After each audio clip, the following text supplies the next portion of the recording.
I'm Haley Taylor, and you're listening to the Rough Draft Diaries. We continue to explore the connections we make through the people we meet on the Rough Draft Diaries. Here are the 3 connections I was given last week. There is a studio in town called Gathered. The other thing is the program at the Arts Commission, the Young Artist at Work program. There's a young printmaker, and she's just starting graduate school. She's, an individual person that has the courage to start that journey. Now, out of those 3 choices, which one did I choose? Well, let me introduce to you Michelle Carlson. Michelle Carlson, and I'm the programs coordinator at the Arts Commission, and I have the opportunity on a daily basis to interact with local artists, including young artists. I have interfaced with several programs over the past 10 years of my tenure, and those include Artomatic 419, the Art Walks.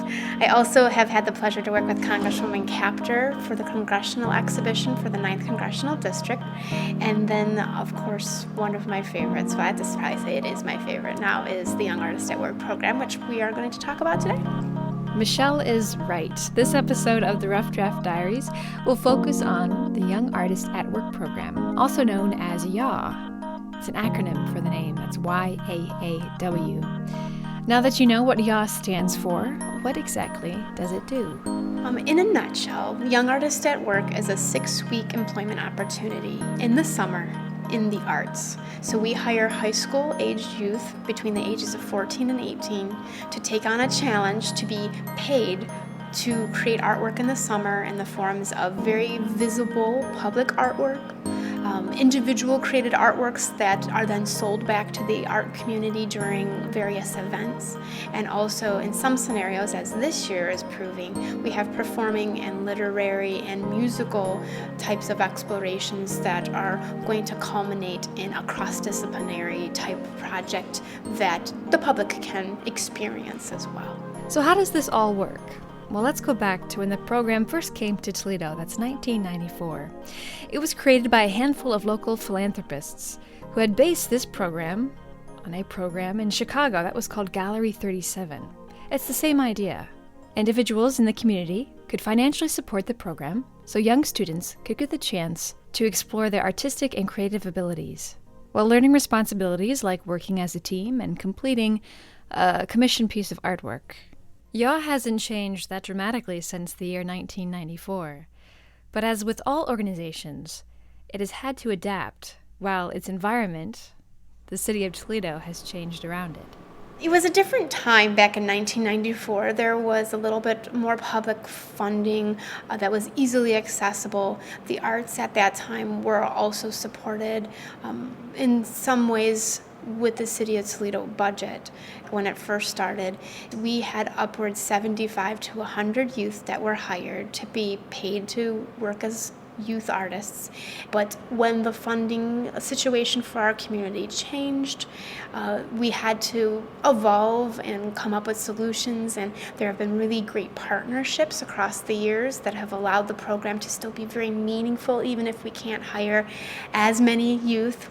We're very lucky to have enough funding to pay wages to 45 youth in our community this year. As I present question after question before Michelle, I notice how extremely prepared she is in response. She doesn't even pause before returning a well-articulated answer. It doesn't seem too long and it doesn't seem too short. I assume this is because of 2 things. 1, that Michelle is very good at her job, and 2, that she must have grown up in Toledo. She knows the city very well, and she knows exactly how her work connects with the community. Well, it turns out I was wrong on one account. I am one of those transplants that ended up here via a graduate degree opportunity. I went to Bowling Green State University and received my MFA in 2006.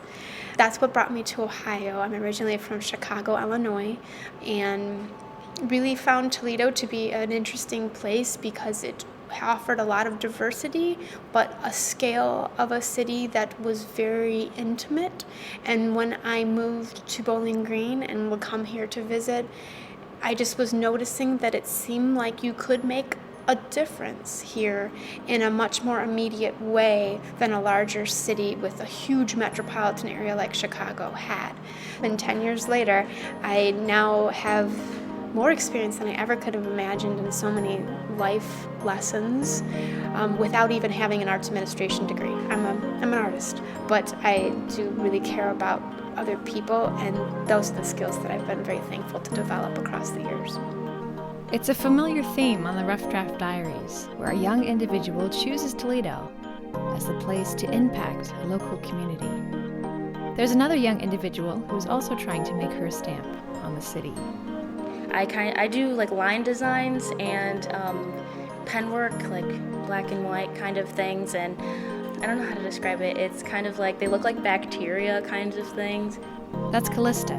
She's enrolled in the YAAW program, and we'll be talking to her next time on the Rough Draft Diaries. So make sure to tune in as we continue the story of young artists at work.